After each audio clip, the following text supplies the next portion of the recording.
Hello, friend. This is Timothy Kimo Bryan, your head instigator for Create Art Podcast, where I use my over 30 years of experience in the arts and education world to help you tame your inner critic and create more than you consume. So, we're continuing on with our Make Fun a Habit series, and that is directly from Mike Brennan's book, Make Fun a Habit. It's a workbook, and you have 30, 30 chapters in there. And what it does for you is it helps you put the fun back into your life, which makes us better creators. Now, I got a hold of this book because I do another podcast called Find a Podcast About, and I interviewed him about his Creative Chats podcast. All the links will be in the show notes for the book and for his podcast and for my other podcast as well. But what I did is after I got done reading it, I thought, wouldn't this make great content for us in this podcast by taking one chapter per episode, going through the entire book and just, kind of commenting on it. So, how the book works is he'll take one concept and he'll tell a little story about it. And then he'll give you some questions to ponder, some action items for you to do, and some tips. So I'm going to be answering the questions, as I answered them when I first went through the book. Be talking about the action items and seeing how I can implement them, and then utilizing the tips for my creative practice. And I hope these help you in your creative practice, no matter where you're at, no matter what kind of art you're trying to do. So this week we're talking about breaking rules, and the first rule is there are no rules. Um, a lot of us like to have rules, and I used to live by certain rules that I would go by. When I was first writing poetry, had to be four-line stanzas, four stanzas long. I had to have, a couple of drinks in me, and I was good to go, or at least three or four coffees. Well, that only works for so long, and then you realize, hey, listen, my stuff is really not that good, so let's try something else. So that was the rule that I used to have that I got rid of. When I first started podcasting, I got rid of all ums, uhs, breath noises, all that, and it took forever to get an episode edited. Now I don't do that as much. I take out some stuff that really needs to be taken out, but for the most part, I leave it be because this is how I talk. If you were to meet me face to face in person, this is how I would be talking. Yes, with my hands. Those of you on YouTube can see me use my hands. Those of you who are just listening to the audio podcast, you can't really see me doing that, but just imagine it. Put that in your mind. So those were some of the rules that I had that I got rid of. I was like, they don't serve me well. Sometimes rules help. Sometimes I do, every year I do a prompt for National Poetry Writing Month. And I like having those limitations. You have a prompt, you can write it in this style or that style, or you have to have this subject matter or that subject matter. And that helps me find ways around whatever those rules are. Still following the rules, but finding ways around them. So for me, when somebody sets up a rule, when somebody tells me poetry is this, I'd immediately go, you know what? I'm going to write a poem that totally goes against that. And I'm still going to call it a poem. And more than likely, you will too. So I'm not a huge rule follower. I like limitations. I like having some guardrails up. And for me, the creativity is how I get around those guardrails. So let's start off with Mike's questions. First one up is, would you describe yourself as a rule breaker or a real rule keeper, and why? I'm a rule breaker. I want to go around the rules. I always have been, ever since high school. I always joke around and say, I am a anarchist in libertarian clothing. I am, of the opinion that we should be taking care of ourselves. Not that, there shouldn't be any government help out there, but that we should be able to take care of ourselves, and we should be able to be given the freedom, as long as we're not hurting anybody else, to do what we want to do. Now, am I for all anarchy and this, that? No, I'm for people taking responsibility for their actions. And as long as I'm not hurting you, as long as I'm not, infringing on your rights, then I should be able to go ahead and, if I want to smoke a doob out in my backyard, leave me alone. That's what I want to do. So for me, I'm definitely a rule breaker, or a rule circumventer. I like that term better. What were some of your favorite childhood games, and what did you like about them? Some of my favorite, I loved playing Risk and Stratego, and a lot of the Atari 2600s. I'm of an age where that was a big thing with video games. I also like playing Kick the Can, and that's where you have a group of people, and you have a safe space in the neighborhood, and it's kind of like hide and seek on steroids. And we would play that and have a great time with it, usually in the evenings in the spring and summertime, and early fall. And it was just being around other people my age and having a great time. So those were my favorite childhood games. The next one is, what rules do you have a hard time with and why? And how would you have rewritten the rules? I have a hard time with people telling me what art is and what poetry is, and what it should be. I think it's different for all of us. I think we all approach art differently, experience it differently, and want different things out of it. That's why I do this podcast. Some people go, well, it's not art. Actually, it is.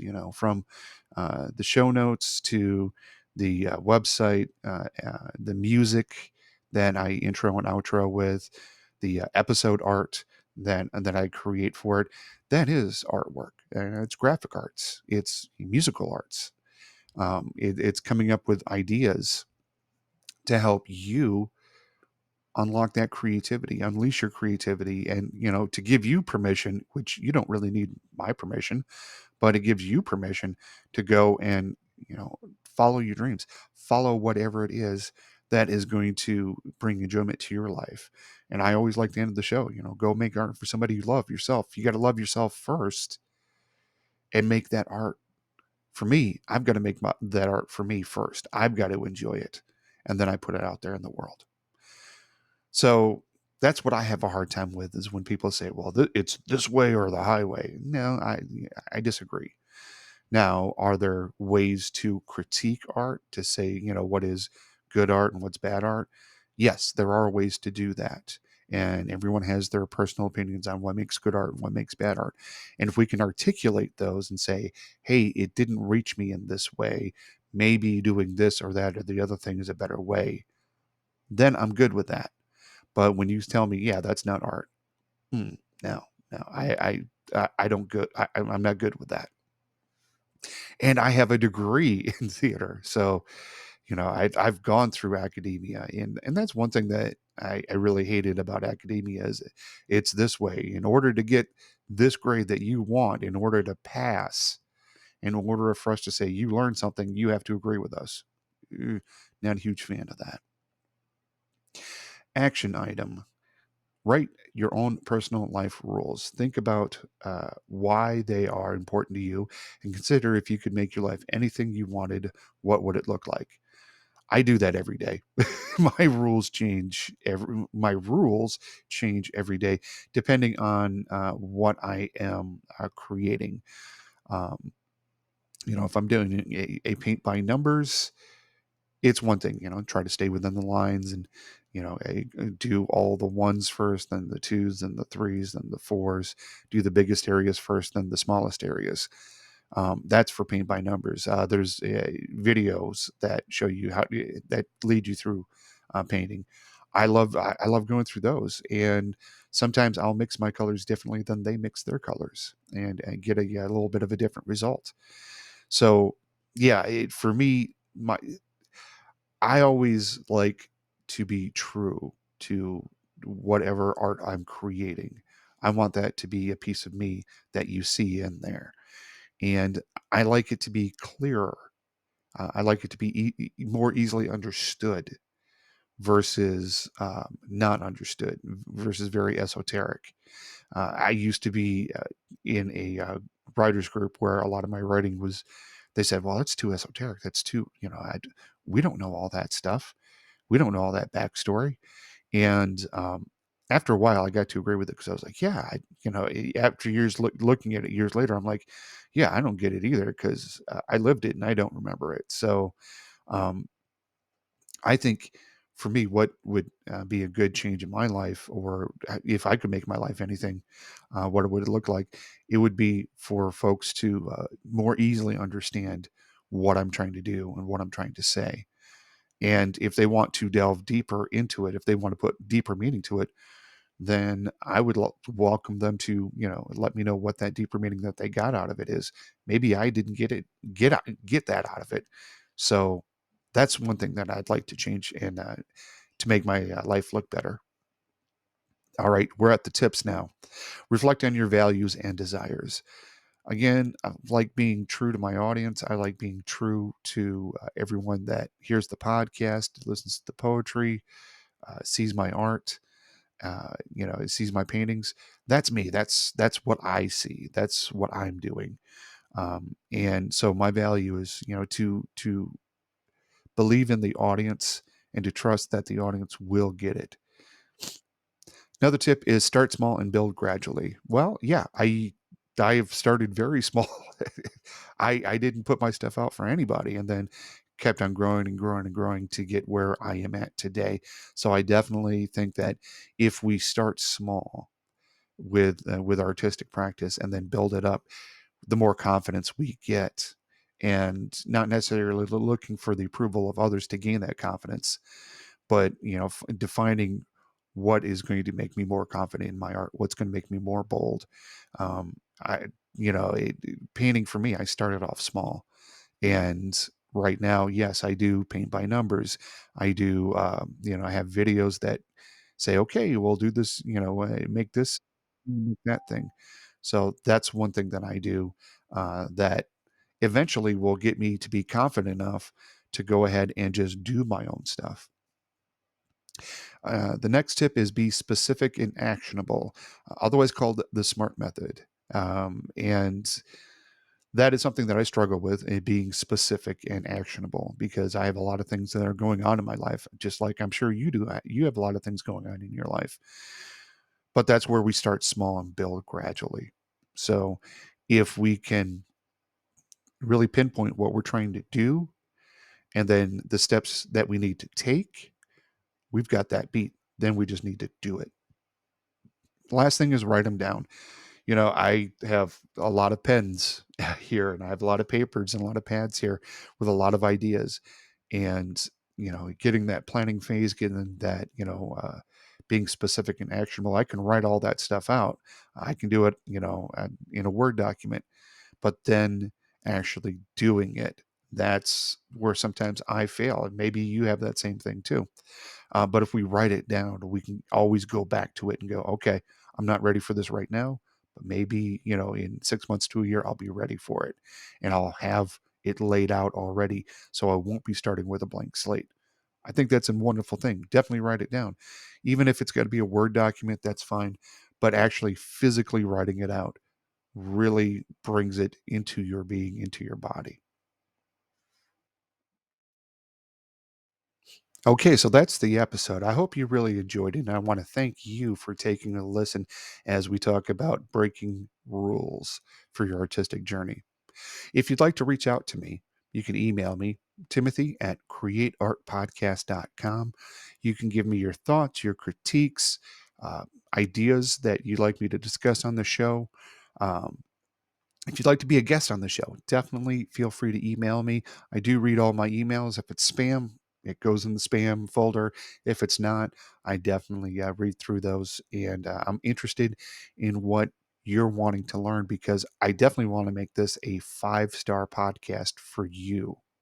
I want you to be able to listen or watch this podcast and then share it with a friend, and hopefully they get something out of it as well, because that's what greater gift than sharing knowledge can you give somebody. So definitely feel free to share it with a friend. There's share on your podcast app of choice or on YouTube, whichever way you like to do that. Definitely feel free to go ahead and do that because I won't bite your fingernails off. I'll just bite mine off. Speaking about sharing podcasts with friends, I run another one called Find a Podcast About, and you can find that at findapodcastabout.xyz. And what I do there is I listen to other podcasts and bring back the ones that I think are very binge worthy, and then I present it to you. And sometimes I'm able to get the host onto the show. So definitely check that podcast out. It's called Find a Podcast About. It's at findapodcastabout.xyz. And that's where I help you find your next binge worthy podcast and outsmart the algorithm. All right, it's time for me to get on with the rest of my day. I need you to get on with the rest of your day. So go out there and tame that inner critic. Create more than you consume. Go out there, break some rules. If rules are stopping you from creating, break them. Find different ways around them or go around those rules. Go out there and make some art for somebody you love, yourself. I'll talk to you next time.